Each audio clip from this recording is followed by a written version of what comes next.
Assalamualaikum warahmatullahi wabarakatuh. Pada kesempatan kali ini kita akan membahas tentang desain kemasan primer dan sekunder. Nah, contoh-contoh yang ada di dalam materi ini adalah karya dari mahasiswa Desain Komunikasi Visual Universitas Negeri Semarang. Nah, kita akan memulai terlebih dahulu apa itu desain kemasan primer dan sekunder. Beberapa referensi bisa Anda dapatkan terkait dengan kemasan primer, sekunder, dan tersier. Secara singkat, kemasan primer itu adalah kemasan yang berinteraksi langsung dengan produk. Namun ada juga sebuah referensi yang menyatakan bahwa kemasan itu adalah kemasan primer adalah kemasan yang berinteraksi langsung dengan konsumen. Jadi apa yang dipegang pertama kali oleh konsumen end user ya, bukan berarti konsumen distributor besar, bukan seperti itu, tapi konsumen yang benar-benar end user, itu apa yang pertama kali dia pegang, apa yang pertama kali dia lihat, itu yang disebut sebagai kemasan primer. Nah, sementara kemasan sekunder adalah kemasan yang ada di dalam kemasan primer atau inner packaging. Tapi ada juga yang menyatakan bahwa kemasan sekunder adalah kemasan yang mengemas kemasan primer. Nah, apapun referensi yang Anda baca, tidak ada yang salah, tidak perlu yang diperdebatkan. Yang penting bahwa kemasan itu memiliki grade-grade atau tingkatan-tingkatan, sehingga kemasan itu tidak seluruhnya hanya dikemas satu kali saja, tapi bisa dikemas berkali-kali. Nah, kemasan tersier biasanya adalah kemasan yang digunakan untuk mendistribusikan produk. Biasanya dikemas dalam jumlah yang relatif lebih besar, seperti dalam dos atau dalam pelet ya. Nah, sebagai contoh yang di layar itu kemasan primer, misalnya mie Indomie ya, Indomie goreng, salah satu mie yang paling terkenal di dunia. Itu kemasan primernya adalah kemasan yang dipegang oleh user, yaitu kemasan mie satuan. Di sana ada warna merah, ada warna hijau, warna kuning yang sangat, dan warna putih yang sangat identik dengan warna Indomie goreng. Kemudian ada ilustrasi dan sebagainya sebagai kelengkapan utama dalam sebuah kemasan. Berarti harus ada informasi, harus ada halal yang dipersyaratkan, harus ada informasi kandungan gizi, kemudian harus ada kode produksi, nama produk yang pastinya, produsen, dan seterusnya. Nah, sementara kemasan sekunder dalam Indomie itu ada beberapa yang berpendapat bahwa kemasan sekundernya adalah kardus ya, kardus besar. Tapi ada juga yang berpendapat kemasan sekundernya adalah kemasan saus dan bumbu-bumbu yang ada di dalamnya. Nah, apapun itu sebenarnya tidak perlu diperdebatkan, semuanya benar gitu ya. Nah, di dalam contoh ini, di dalam video ini, kemasan tersiernya adalah kemasan kardus ya, karena untuk mendapatkan kardus yang lebih besar daripada kardus Indomie isi 40 itu sepertinya hanya distributor besar yang bisa apa itu namanya ada temui, dan itu pun juga biasanya hanya di wrap dalam format plastik. Nah, sementara dalam Sariwangi misalnya, di Sariwangi kemasan primer itu adalah kemasan boxnya ya, yang isinya ada 30, 20, dan sebagainya. Nah, kita bisa melihat ada perbedaan antara Indomie dan Sariwangi gitu ya. Kalau Indomie ini kemasannya yang primer itu adalah kemasan luar, sudah kemasan satuan, sementara kalau Sariwangi adalah kemasan yang jumlahnya lebih besar. Jadi sudah pack. Di dalamnya sekundernya barulah kemasan satuan dari Sariwangi itu, saset-sasetnya Sariwangi itu. Tetap ada desain kemasannya, karena kalau Anda lihat, baik itu Sariwangi, Tongji, dan sebagainya, itu ada yang namanya desain untuk labelingnya di sasetnya. Bahkan di beberapa versi ya, Sariwangi atau Tongji itu ada yang kemasannya dikemas lagi. Jadi sasetnya ada dikemas lagi supaya apa? Supaya aromanya tetap terjaga. Nah, itu juga bisa disebut sebagai kemasan sekunder. Nah, sementara kemasan tersiernya adalah kemasan dus dalam jumlah yang besar. Nah, setelah memahami konsep primer, sekunder, dan tersier, mari kita pelajari tentang bagaimana kemasan primer dan sekunder karya mahasiswa-mahasiswa UNES angkatan tahun 2021. Karya yang pertama adalah di sini. Di sini ada asa, ya ini coklat. Mohon maaf karena kualitas gambarnya mungkin kurang tajam, tapi di sini ada yang menarik bahwa kemasan besar itu kemudian menutupi dua kemasan kecil. Selanjutnya ada Cokopi ya. Cokopi yang dibuat dengan desain yang lebih apa itu namanya, lebih remaja ya, ke arah remaja. Terus kemudian di sana ada isi 3 pack, artinya kemasan primernya adalah kemasan yang luar, yang mana kemasan itu diambil terlebih dahulu atau dilihat terlebih dahulu oleh konsumen. Kemudian di dalamnya ada cokopi-cokopi yang lain ya, ada kemasan satuan-satuan yang lain. Nah, yang menarik dari kemasan ini ada di situ ada ilustrasi berupa anime, chibi, terus kemudian ada ilustrasi produknya, kemasannya lengkap dari segi persyaratan mulai dari nama, komposisi, halal, kode produksi dan sebagainya. Kemudian di dalamnya ada kemasan lagi. Yang kalau boleh dikatakan kemasan primernya yang mana? Yang depan atau yang belakang? Boleh dikatakan kemasan primer dua-duanya gitu ya. Tapi kalau dari sisi teori, maka kemasan primer adalah kemasan yang pertama kali dipegang oleh konsumen, yaitu kemasan besarnya itu tadi, yang isi 3 pack. Nah, kemasan sekundernya yang ada di dalamnya. Dan apabila Anda buka, Chocopi biasanya ada plastik lagi di dalamnya. Itu bisa jadi kemasan tersiernya, atau kemasan tersiernya bisa jadi dos yang besar di luarnya. Nah, kita di tugas ini hanya mempelajari tentang sekunder dan kemasan primer dan kemasan sekunder. Tersier tidak kita bahas ya. Sehingga di sini kemasannya rata-rata adalah kemasan besar, kemudian di dalamnya ada kemasan kecil, kemasan satuan.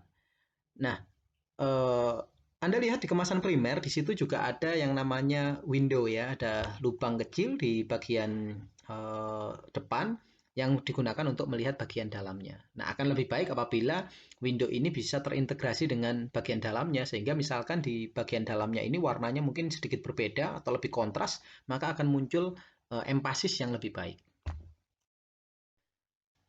Selanjutnya adalah Heavenly Blast ya, yogurt bar.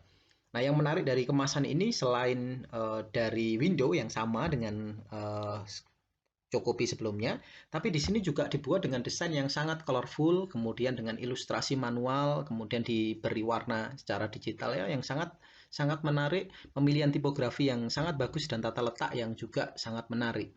Jadi dari sisi tampilan visual ini sudah sangat menarik sekali, meskipun ini karya mahasiswa, tapi ini sudah standar gitu ya, sudah cukup layak untuk diproduksi. Nah, di sana juga ada beberapa jenis rasa, mulai dari rasa blackberry, kemudian rasa lemon, dan rasa kiwi, dibuat dengan desain yang berbeda-beda. Tata letaknya bisa jadi sama, tapi di situ ilustrasinya berbeda. Jadi ada effort yang bagus di karya ini. Karya selanjutnya yang cukup unik ya. Ini bisa jadi disebut sebagai fancy packaging ya. Fancy packaging itu artinya kemasan yang bentuknya sudah tidak kotak lagi, tidak mungkin tidak tabung, tidak silinder, kemudian tidak segi enam, tapi ini kemasannya bentuk-bentuk yang unik ya. Di sini ada yang namanya kismin, tapi dibuat dengan bentuk bibir. Ini disebut sebagai fancy packaging. Nah, di dalamnya ada kemasan lagi, yaitu kemasan yang lebih sedikit isinya. Kemudian di dalamnya terdapat permen itu. Nah, ada beberapa kelebihan sekaligus kelemahan ketika kita membuat model fancy seperti ini. Fancy packaging seperti ini dari segi tampilan akan menjadi sangat menarik gitu ya, menarik perhatian konsumen. Namun dari segi produksi, biaya produksi akan menjadi sangat tinggi. Terlebih lagi apabila bentuknya sangat rumit seperti ini boleh dibilang sebagai bentuk yang rumit, maka kita harus memperhatikan bagaimana kapasitas dari penempatan kemasan-kemasan sekunder yang ada di dalamnya. Nah, apakah kemasan sekunder itu dapat diletakkan dengan sangat nyaman, dalam artian itu presisi, atau nanti ada rongga yang luar biasa besar sehingga itu nanti akan menimbulkan masalah dalam distribusi ya. Nah, namun demikian terlepas dari itu, kemasan ini sangat fancy, tampilannya juga cukup menarik.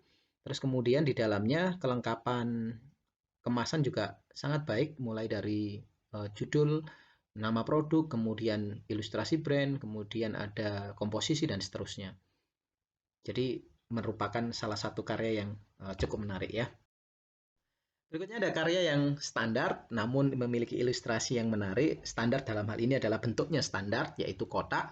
Kemudian kita juga bisa menemukan referensi yang sama gitu ya. Apabila Anda beli Yupi Pizza, itu kurang lebih juga tampilannya hampir sama.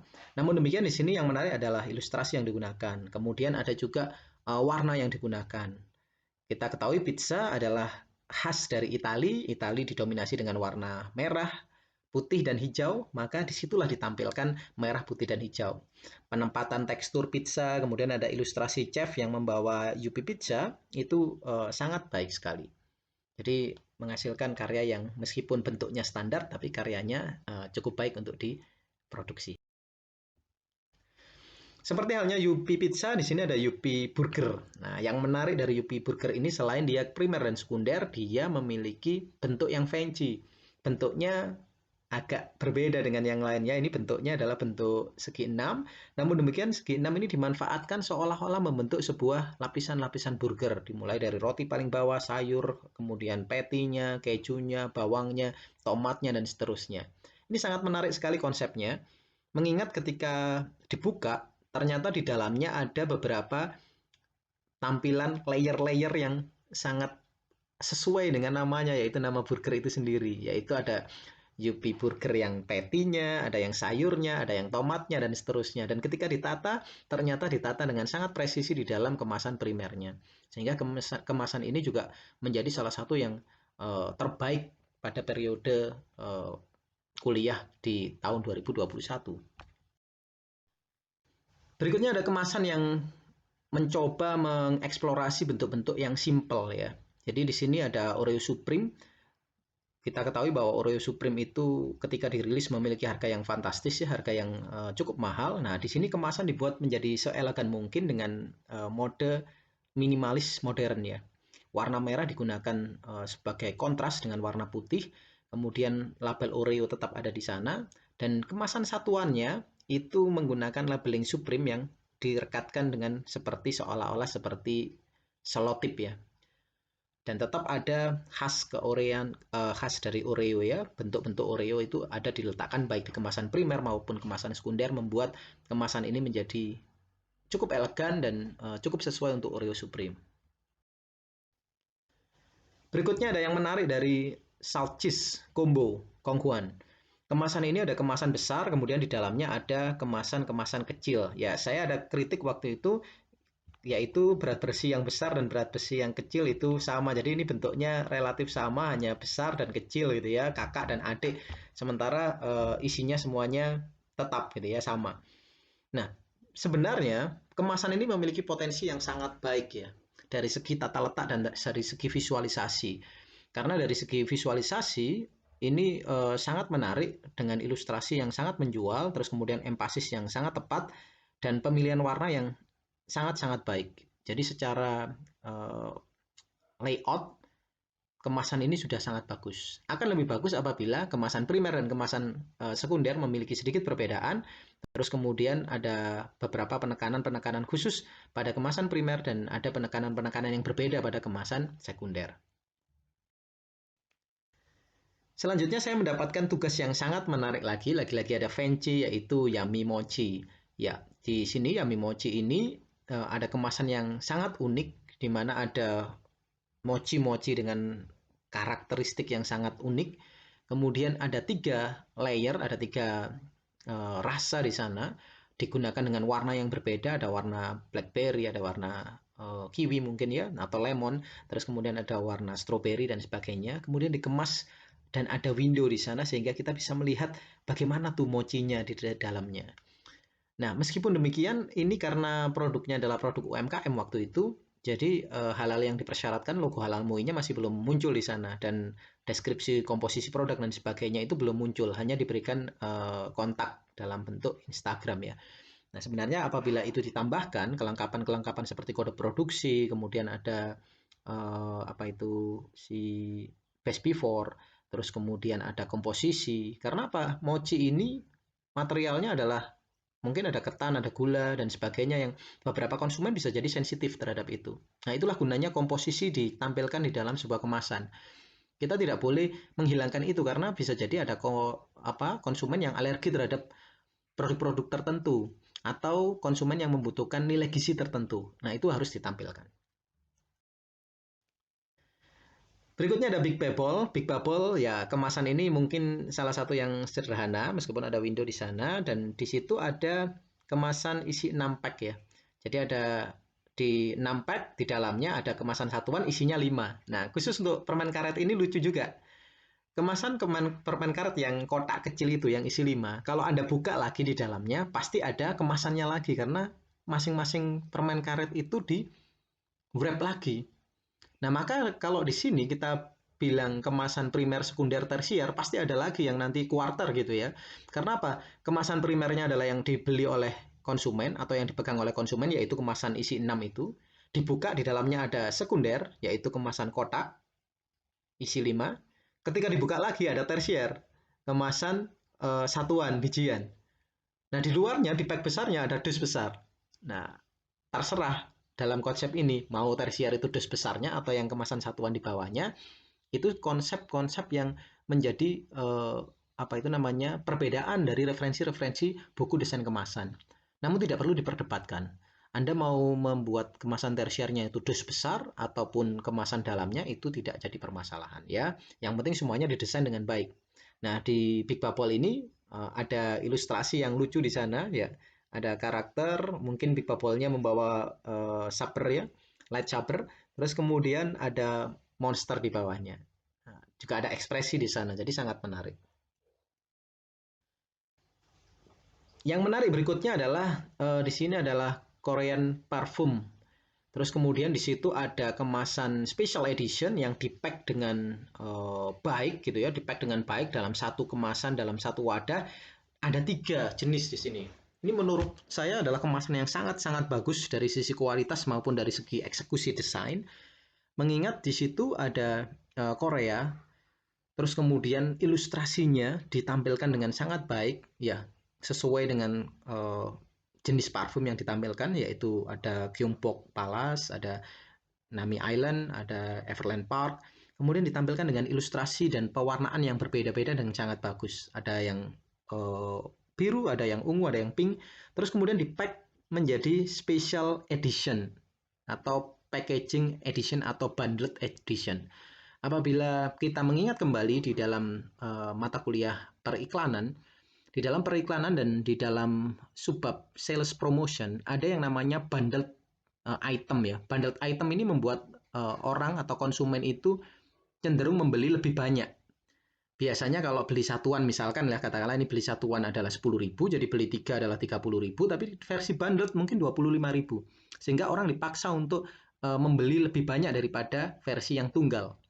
Nah, inilah yang menarik dari kemasan ini. Selain tampilan visualnya sangat bagus, informasi yang di dalamnya lengkap, juga ada konsep periklanan di sana bahwa ini dijual secara bundled, secara bundling. Dan ini adalah sesuatu yang menjadi nilai tambah dari kemasan ini.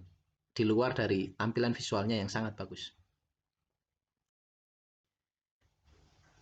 Nah, yang ini sangat unik sekali meskipun boleh dikatakan potongan dari desain kemasan ini bisa ditemukan di situs-situs desain ya.